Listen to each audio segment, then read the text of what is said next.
अटल बिहारी सिंह विधायक उम्मीदवार ने एक खास बात कही। कैंपियरगंज विधानसभा चुनाव लड़ रहे CPI पार्टी के उम्मीदवार अटल बिहारी सिंह से हमारी कानूनी जंग न्यूज की टीम एक खास बातचीत चुनावी मुद्दों को लेकर हुई। आइए देखते हैं कि क्या कुछ बताया गया कैंपियरगंज विधानसभा के बारे में। देखिए इस वीडियो में। धन्यवाद। जैसा कि आप लोग जानते हैं 2022 का चुनाव अपनी चरम पे है और छठे चरण का मतदान भी होना बाकी है। ऐसे में जो पूरे मंडल का जो ध्यान केंद्रित है कैंपियरगंज विधानसभा की तरफ केंद्रित है, जहां पे माननीय फतेह बहादुर जी करीब 25-30 सालों से वहां पे अपनी प्रतिनिधित्व को जमाए हुए हैं, पार्टी में बने हुए हैं, मंत्री तक रहे हो। ऐसे में आज हमारी मुलाकात चुनावी दौर में मुलाकात हो गई अटल बिहारी सिंह जी से, जो CPI से चुनाव लड़ रहे हैं। उनका पहला प्रयास है। पहले प्रयास में कैंपियरगंज विधानसभा से विधायक पद का उम्मीदवारी कर रहे हैं।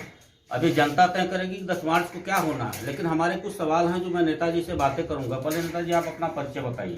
जी, सबसे पहले मैं कैंपियरगंज 320 विधानसभा के सभी सम्मानित जनता को हृदय से प्रणाम करता हूं। साथियों, मैं मराठा गांव का रहने वाला हूं, जो इस कैंपियरगंज विधानसभा का पहला बूथ है। वहां से मैं चुनाव लड़ रहा हूं। साथियों, हमने कैंपियरगंज के 461 बूथों का दौरा किया, 211 ग्राम सभाओं का, जिसमें सबसे बड़ी समस्या जो है हमको रही शिक्षा को लेकर के। शिक्षा यहाँ पे एकदम जो है शून्य हो चुकी है। प्राइमरी स्कूलों की स्थिति ये है, अगर कुछ बच्चे प्राइमरी स्कूलों में जाते हैं तो भोजन करने के लिए, जबकि भोजन कैसा और किस तरह बन रहा है वो सब जान रहे हैं। कोरोना काल में वैसे ही शिक्षा की कमर टूट चुकी है और बदहाल हो चुकी है। प्राइमरी स्कूलों में एजुकेशन एकदम खत्म हो गया है। मैं सबसे पहले विधायक बनूंगा तो सबसे पहले मैं शिक्षा पर फोकस करूंगा, शिक्षा का मैं सुधार करूंगा। जैसे नेताजी आज तक आप भ्रमण किए होंगे कैंपियरगंज विधानसभा में, आपको सबसे जटिल समस्या क्या लगी कैंपियरगंज विधानसभा में, जो अभी तक वहाँ पे वर्तमान में अस्थायी रूप से है? हमने जो है पूरे विधानसभा में भ्रमण किया तो तमाम प्रकार की समस्याएं हमको देखने को मिली। जैसे कैंपियरगंज जो विधानसभा है, ये बहुत ही पिछड़ा विधानसभा है। यहाँ पे तमाम जो है गरीब मलिन बस्तियां देखें, वहाँ पे रोड सड़क नाली बना तो जरूर है, लेकिन कहीं कहीं जो है प्रधानों की समस्या रही। उनको जो है बजट कम मिलता है, जिससे वो काम नहीं करवा पाते हैं। जो भी बजट मिलता है उसमें नौकरशाह अफसर भी उनको तंग करते हैं, बंदर बांट कर लेते हैं। मैं विधायक बनूंगा तो सबसे पहले ग्राम प्रधानों के, BDC जिला पंचायत सदस्यों का जो भी बजट है मैं उसको बढ़ाने का प्रयास करवाऊंगा, ताकि वो अच्छे से आत्मनिर्भर होकर के काम करवा सके। और नौकरशाह के ऊपर मैं लगाम लगाऊंगा, ताकि जो जनता के टैक्स की गाढ़ी कमाई का पैसा आता है उसका वो बंदर बांट न कर पाए। मैंने देखा कि 10 से 40% तक ये नौकरशाह अफसर ही कमीशन के रूप में ले लेते हैं। प्रधान बेचारे 50-60% में कैसा और किस तरह से किस गुणवत्तापूर्ण कार्य करवाएंगे, ये सबसे बड़ी जो है प्रधान विचारों की समस्या है। ये नेताजी ने जो बताया बहुत बड़ी बात है कि प्रधानों की समस्या, आज तक कोई जनप्रतिनिधि हमसे ये नहीं बताया कि प्रधानों की भी समस्या होती है। और वास्तविकता यह है कि जो प्रथम सीढ़ी होती है, पायदान होती है विकास का, वो प्रधान होते हैं। और कहीं न कहीं धनाभाव के कारण अपने कार्यों को पूर्ण रूप से करवा नहीं पाते। ग्राम सभा में तरह तरह की योजनाएं बनाते हैं, लेकिन अंततः वह फेल हो जाते हैं, क्योंकि उनके पास उतना धन सरकार के द्वारा नहीं मिलता है। जो नेताजी ने बातें करी, बड़ी ऊंचे स्तर की बातें, सोचने का विषय है, चिंतन का विषय है, मनन का विषय। हर प्रधान को ये सोचना चाहिए। नेताजी, भी आपको क्या लगता है, आप फतेह बहादुर जी के सामने चुनाव लड़ रहे हैं, आप कैसे टक्कर देंगे उनको? जी, मैं टक्कर क्या, वो इस बार जो है चुनाव मैदान से बाहर हैं।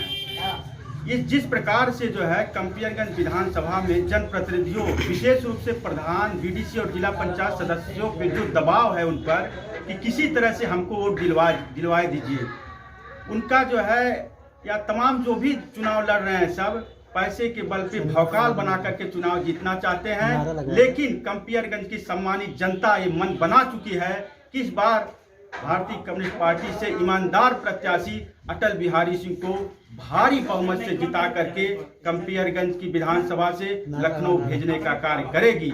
और प्रधान जो है, प्रधान डीडीसी जिला पंचायत भी चिंता मुक्त रहेंगे, उन पर कोई दबाव नहीं रहेगा। आज तो इन पे इतना दबाव है कि हमको वोट चाहिए, किसी भी तरह चाहिए। बेचारे प्रधानों की जो है रात में नींद नहीं आ रही है, इसलिए हमने देखा उन लोगों की समस्या में, कहा आप चिंता मत करिए, 10 मार्च के बाद आप सब चिंता मुक्त होंगे। और हम लोग सब लोग, प्रधान डीडीसी जिला पंचायत सदस्य, सब लोग मिल करके कंपियरगंज विधानसभा की नई विकास की नई इबादत लिखेंगे। नई विकास की नई इबादत लिखेंगे, नेताजी का कहना है। यहाँ पे और लोग भी मौजूद हैं, मैं उनसे भी बातें करूंगा। कंपियरगंज विधानसभा के लोग हैं। क्या नाम है सर आपका? अब्दुल हमीद। एक अब्दुल हमीद थे जो शहीद हो गए थे, बॉर्डर पे लड़ाई हुई थी। वही समझिए। हाँ वही हैं। ये बताइए नेताजी के बारे में कुछ बताइए। बहुत बताएंगे। क्या बताएंगे? इनका पार्टी बहुत सक्षम पार्टी है। नेताजी की बात बताइए, पार्टी की बात बताइए। नेताजी बहुत कर्मठ ईमानदार आदमी है। यह जब भी ये विधायक बनेंगे तो ज़्यादा से ज़्यादा काम करने का कंपियरगंज लोकसभा विधानसभा में आप काम करेंगे। आजकल ये देखने को मिल रहा है, लोग हिंदू मुस्लिम की राजनीति कर रहे हैं, इस पे आप क्या कहना चाहेंगे? इसमें साहब हम लोग का कोई राजनीति नहीं है। हम लोग को जनता का राजनीति है। जनता को सबको लेकर के एक साथ चलने का जरूरी है। तो हमारे अब्दुल हमीद भाई हैं जो मुस्लिम हैं, और इनका भी कहना है कि नेताजी के बारे में कर्मठ संघर्षशील है। अगर ये चुनाव जीतते हैं तो बेहतर से बेहतर कार्य करेंगे। यहाँ पे हमारे साथ एक माता जी भी हैं। क्या नाम है माता जी आपका? उर्मिला। अच्छा ये बताइए, नेताजी चुनाव लड़ रहे हैं, अभी तक फतेह बहादुर जी विधायक रहे, मंत्री रहे, तो नेताजी के बारे में आपका क्या राय है? आपकी बार वोट देना है? अरे नहीं देवे बाबू वोट। ईमानदार है बाटे, सही बाटे, जनता के भला करी है, काम करी है। एक जनी के थोड़ी ने जितावल जाला और सबके मौका दिहल जाला। परिवर्तन होना चाहिए। परिवर्तन हो ही चाहिए और बढ़िया बाटे उठल बाटे। तीनों जनता सहयोग करे, जितावे, इनहू देखे, कुछ आगे विकास करे। तब आपको लगता है कि अगर नेताजी जीत जाएंगे तो विकास करेंगे? हाँ मैं विश्वास बा करी है, विश्वास ईमानदार नहीं रहता बाटे। तो ऐसा बात नहीं होता। हाँ, विश्वास नहीं रहता तो उनको फील्ड में उतारने का कोई जरूरत नहीं था। अब इन तो सबका ईमानदार है हिम्मत नहीं है कि जोगी जीत मोदी के जाइए सामने तब हो खड़ा हो रही सकता है। करवे करी है। जो किसी का हिम्मत नहीं है कि उनके विरोध में खड़े हो सकते हैं। हाँ। लेकिन ये कम्युनिस्ट पार्टी ऐसा एक पार्टी है कि इनको अपना सिपाही बनाकर कंपियरगंज विधानसभा में भेजा है, लोग विधानसभा में, तो उनको वहाँ का लोग ज़्यादा से ज़्यादा मत दे करके जिताने का प्रयास कर रहे हैं। फतेह बहादुर जी का बात है और काजल निसार जी का बात है, तो यह लोग आगे उनके फेल हो जाएंगे, 0 पॉइंट आएंगे। आप लोग देखेंगे वहाँ कंपियरगंज विधानसभा में। काजल निसार तो कहती हैं कि हम तो चूल्हे तक पहुंच जाते हैं। काजल निसार क्या बताएंगे, चूल्हे तक वो क्या पहुंचेंगे। एक बार और गोरखपुर से कांग्रेस से चुनाव लड़ी तो वो किसी का घर तक नहीं पहुंच पाए, और फिर भी राम भुआल जी से नौसर में बवाल भी खड़ा कर दिया। हम लोग साथ मौजूद में थे। अच्छा ये बताइए, फतेह बहादुर जी के बारे में कहा जाता है कि बिला वजह का जो है मुकदमा करवा देते हैं, उनके विरोध में कोई जाता है? वो सब गुंडा पार्टी है। जब भी जिस पर चाहेंगे, जिसको जब चाहेंगे वो लोग अंदर करा देंगे, जिसको जो माफिया रहेगा उसको बाहर करा लेंगे।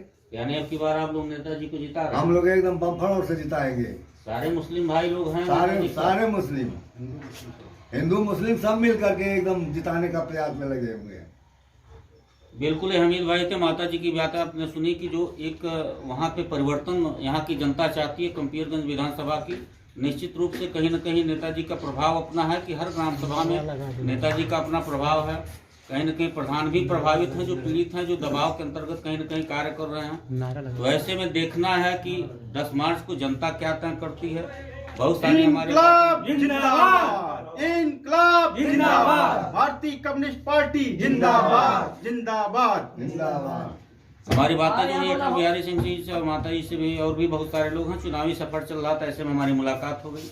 इनसे हमारी बहुत सारी बातें हैं। इनकी जो नीतियां हैं वो आप लोगों तक पहुंचाने का कार्य मेरा है, जो मैं पहुंचाऊंगा। और 10 मार्च को आप लोगों को क्या निर्णय करना है ये आप लोगों को तय करना है, जनता को तय करना है। क्योंकि मतदान आपका अधिकार है, लोकतंत्र है, स्वतंत्र आप लोग कहीं भी मत कर सकते हैं। लेकिन चुनाव करने से पहले ये जरूर याद रखिएगा कि आप 5 साल अपना वोट किसे दे रहे हैं, किसकी सरकार बना रहे हैं। 5 साल बाद ही कोई परिवर्तन होगा, तो इसलिए ऐसे प्रत्याशी को चुनिए जो आपके बीच में रहे, जो आपके साथ चल सके, जो आपके कदम कदम मिलाकर चल सके, आपके दुख दर्द को समझ सके। ये पहले नंबर पे इनका बटन का निशान है, ईवीएम पे जो है पहले स्थान पे है, उसको आप लोग दबाना मत भूलिएगा। बाकी आप लोगों की मर्जी है। आप बने रहिए कामनी जंग के साथ। अगले जनपद के साथ जल्द मुलाकात करवाते हैं, तब तक के लिए नमस्कार।